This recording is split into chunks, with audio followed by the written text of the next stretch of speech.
દિલ્હીમાં હવે નેતાઓ પણ સુરક્ષિત રહ્યા નથી અને તેમની સુરક્ષા સામે સવાલો ઉભા થઈ રહ્યા છે.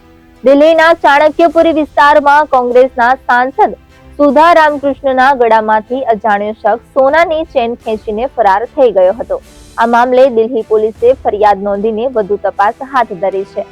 સોમવારે સવારે કોંગ્રેસ સાંસદ સુધા રામકૃષ્ણ મોર્નિંગ વોક માટે ગયા હતા. આ દરમિયાન બદમાશો આવ્યા અને તેમની ચેન છીનવીને ફરાર થઈ ગયા હતા. આ ઘટના પછી તેમણે કેન્દ્રીય ગૃહમંત્રી અમિત શાહને એક પત્ર પણ લખ્યો છે, જેમાં તેમણે લખ્યું કે સ્કૂટર પર સવાર એક શખ્સે મારી ચેન છીનવી લીધી હતી. તેણે હેલ્મેટથી ચહેરો છુપાવ્યો હતો. દિલ્હીના એક વરિષ્ઠ પોલીસ અધિકારીએ જણાવ્યું કે આ મામલે ફરિયાદ નોંધવામાં આવી છે અને તપાસ ચાલી રહી છે.